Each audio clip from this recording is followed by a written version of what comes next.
सन 2024 का चुनाव नजदीक है। ऐसे में किसान फिर से रोड पर उतर आए हैं और एक बार फिर सन 2020-21 की ही तरह आंदोलन कर रहे हैं। उस समय किसानों ने आंदोलन सरकार के 3 नियमों को लेकर किया था, जिनको मैं आपको आगे वीडियो में बताऊंगा। लेकिन इस बार किसानों की सबसे बड़ी डिमांड एमएसपी को लेकर है। आखिर क्या है ये एमएसपी और किसान इसकी मांग क्यों कर रहे हैं, और अगर एमएसपी लागू हो जाए तो क्या क्या परिवर्तन होने वाले हैं। बहुत से लोगों का दावा है कि अगर सरकार ने किसानों की ये मांग पूरी कर दी तो देश की इकोनॉमी तबाह हो जाएगी।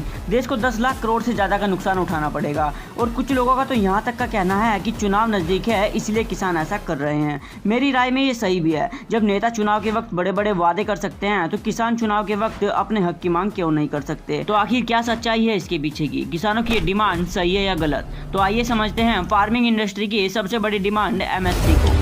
जब भी कोई प्रोडक्ट खरीदते हो तो आप सबसे पहले उसका एमआरपी रेट चेक करते हो। एमआरपी यानी मैक्सिमम रिटेल प्राइस। ये वो प्राइस है जिससे अधिक दाम पर चीजें नहीं बेची जा सकती।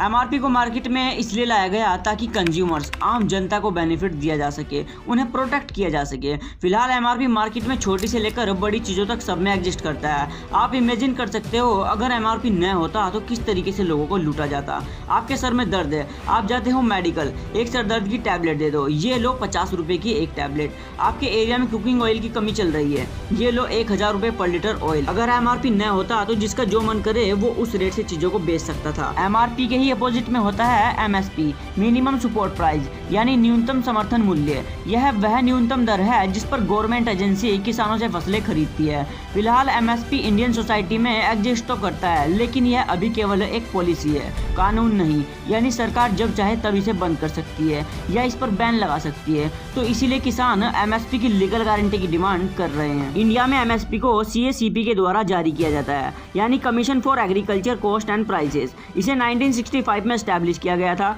और अभी यह minister of agriculture and farmers के अंडर में काम करती है। सबसे बड़ी प्रॉब्लम यह है कि एमएसपी की कॉस्ट कैसे डिसाइड की जाए। आखिर एमएसपी को किस कैलकुलेशन से निकाला जाए जिससे किसानों को भी उनकी फसल का उचित दाम दिया जा सके और मार्केट में भी ज्यादा महंगाई न बढ़े। साल सन 2002 में एक कमेटी बनाई गई थी, high level committee on long term grain policy, जिसका नेतृत्व इकोनॉमिस्ट अभिजीत सेन कर रहे थे।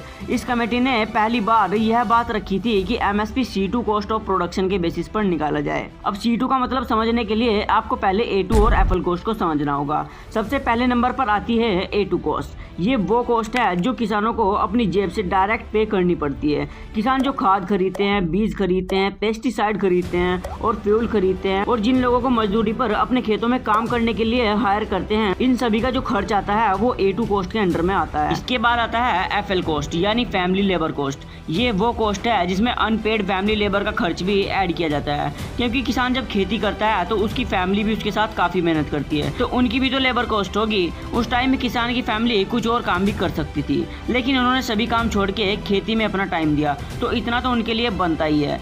इस प्रकार आज के टाइम में सीएसीपी द्वारा A2 प्लस एफएल कॉस्ट का यूज करके C2 कॉस्ट निकाला जाता है और इसी के बेसिस पर एमएसपी डिसाइड करी जाती है। इसके बाद साल सन 2004 में एक रिपोर्ट और आती है। यह रिपोर्ट MS स्वामीनाथन द्वारा दी जाती है। यह रिपोर्ट टोटल 2000 पेजेस की होती है। यह रिपोर्ट वैसे तो पिछली रिपोर्ट से मिलती जुलती ही थी, लेकिन इस रिपोर्ट में एक इम्पोर्टेंट बात कही गई थी। इस रिपोर्ट में MS स्वामीनाथन कहते हैं कि एमएसपी की कैलकुलेशन C2 प्लस 50% के साथ की जानी चाहिए।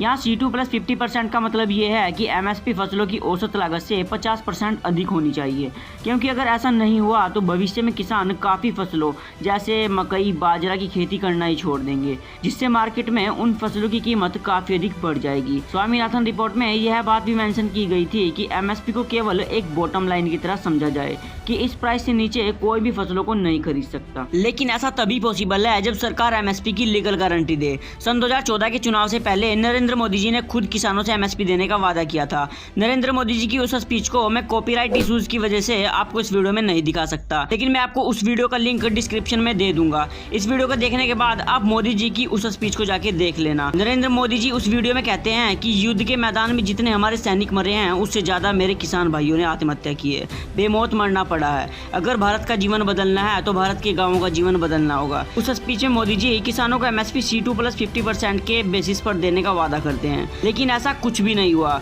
उल्टा सरकार ने किसानों के लिए 3 काले कानून पास किए। अब कुछ बंदे कहेंगे कि वो 3 नियम सरकार ने किसानों के पक्ष में ही पास किए थे, लेकिन उससे पहले मैं आपसे पूछना चाहता हूँ, यू नो व्हाट, कि वो 3 नियम क्या थे।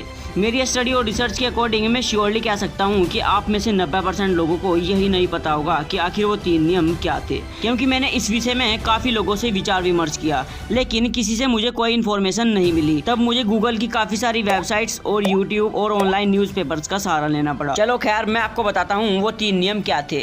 27 दिसंबर सन 2020 को सरकार ने किसानों के लिए 3 नियम लागू किए, जिनमें से पहला नियम था the farmers produce trades and commerce promotion and facilitation act. इस कानून के अनुसार अब किसानों की फसलों को मंडी के बाहर भी बेच और खरीद सकते थे। अभी तक व्यवस्था यह थी कि किसानों की फसलों को मंडी के बाहर ही बेचा जा सकता था। ऐसा कोई रूल अभी तक नहीं था कि कोई उद्योगपति किसानों से डायरेक्ट खेतों से ही उसकी फसलों को खरीद ले।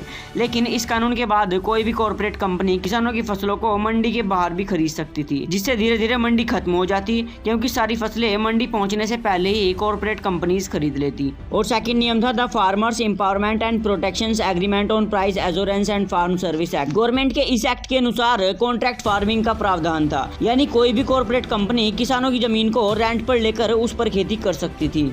और थर्ड नियम था द एसेंशियल कमोडिटी एक्ट। इस कानून के अनुसार खाद्यान्न, दाल, तेल और प्याज जैसी चीजों से स्टॉक लिमिट हटा दी गई, यानी अब कॉर्पोरेट कंपनी जितना चाहे उतनी चीजों को स्टोर करके रख सकती थी। इससे होता ये है कि जब भी किसानों की प्रोडक्टिविटी अधिक होती तो बड़ी बड़ी कॉर्पोरेट कंपनी कम दाम पर ज्यादा चीजों को स्टोर करती, और जब मार्केट में चीजों की कमी होती तो अधिक दाम पर अपने स्टॉक को बेचती। तो नेचुरली इससे महंगाई तो बढ़ती ही, साथ में पॉवर्टी का वेलकम भी जल्दी होता। हमारे देश की यही सबसे बड़ी प्रॉब्लम है। हमारे देश में पानी की बोतल 20 रुपए में दी जाती है, इससे किसी को कोई दिक्कत नहीं है। 50 ग्राम आलू की चिप्स 20 रुपए में दी जाती है, किसी को कोई दिक्कत नहीं है। आधे किलो टमाटर से बने टमाटो सॉस की बोतल 100 रुपए में दी जाती है, इससे किसी को कोई दिक्कत नहीं है।